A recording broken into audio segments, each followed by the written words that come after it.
சிறப்புரை வேண்டும்.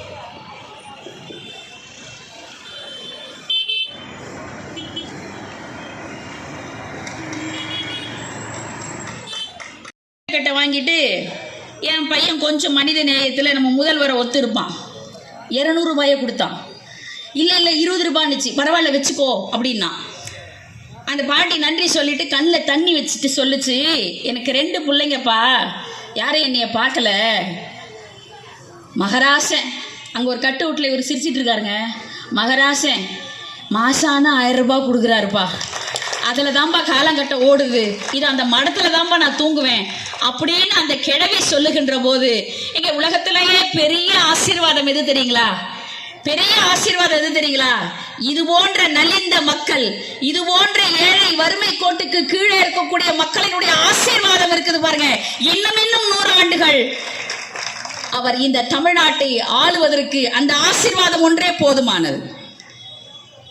அவர் இன்றைக்கு நேற்றுக்கு இல்லைங்க, முதல்வராக நாற்காலியிலே உட்கார்ந்த பிறகு கிடையாது அவர் பெண்ணுரிமையை நிலைநாட்டுவது. பல ஆண்டுகளாக நாம் அவரை பார்த்து கொண்டு வருகிறோம். ஒரு துணை முதல்வராக இருந்த காலகட்டத்திலேயே இந்தியாவில் எந்த மனிதரும் செய்யாத ஒரு சாதனையை மகளிர் சுய உதவி குழுக்களுக்கு 72 மணி நேரத்திற்கு மேலாக நின்று சுழல் நிதியை வழங்கியவர் நம்முடைய முதல்வர் அவர்கள். இன்றைக்கு இந்தியாவில் இருக்கக்கூடிய அத்துணை பெண்களும் யாரை பார்த்து பொறாமப்படுறாங்க தெரியுங்களா? நீங்க ராமாயணத்துல சூர்பனகை வருவான், அதை கம்பன் அழகா சொல்லுவான். அந்த சூர்பனகை எப்படி வந்தாலாம்? பஞ்சி ஒளி விஞ்சி குளிர் பல்லவ மனுங்க செஞ்சவைய கஞ்சனிமீர் சீரடியலாகி அஞ்சொலின மஞ்சு என அன்னமென மின்னும் வஞ்சி என நஞ்சமென வஞ்ச மகள் வந்தாள் அப்படின்னுவான். அப்படி அழகா வந்த சூர்பனகை ராமனை பார்த்து சொல்றா, நீ என்ன கல்யாணம் பண்ணிக்க மாட்டேன்னு சொல்லிட்ட, அந்த இலக்குவனையாவது என்னை கல்யாணம் பண்ணிக்க சொல்லு. ஒருவேளை அவன் மூக்கு அறுப்பட்டவளை நான் எப்படி கல்யாணம் பண்றதுன்னு கேட்டா, இடையே இல்லாத சீதையோடு நீ பக்கமா கிராஸ் பண்ணி பாருங்களேன், ஐயோ அம்மா ஐயோ அம்மாங்கிற சத்தம் கேட்குமா? வலி வந்தா அம்மா அம்மாங்குவோம். அப்பாங்கிற வார்த்தை எப்படி நம்ம சொல்லுவோம்? வலி நம்மளை விட்டு போச்சுன்னு வச்சுக்கோங்களேன், அப்பா சரியாயிடுச்சுடா.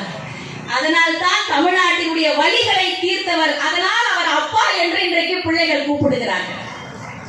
என்னங்க காலையில எந்திரிச்சு இந்த குழந்தைங்க சாப்பிட்டு வருதா சாப்பிடாம வருதாங்கிறத யாருங்க பாப்பா? தாய் உள்ளத்தோடு கருணை உள்ளத்தோடு ஒரு அம்மா ஒவ்வொரு நாளும் பார்ப்பாள். ஆனால் ஒருவேளை அந்த குழந்தைக்கு வீட்டிலே உணவு தரக்கூடிய வசதி இல்லை என்று சொன்னால், என் பிள்ளைகளை நீங்கள் கவலைப்படாதீர்கள், இதோ நான் வேட்டி சட்டை அணிந்த தாயாக இருந்து உங்களுக்கு காலை உணவை தருகிறேன் என்று காலை உணவை தந்த இந்த முதல்வரை நாம் பிறந்த நாளிலே பாராட்டாமல் வேறு என்னங்க நமக்கு ஒரு மிகப்பெரிய பாக்கியம் கிடைச்சிட போகுது?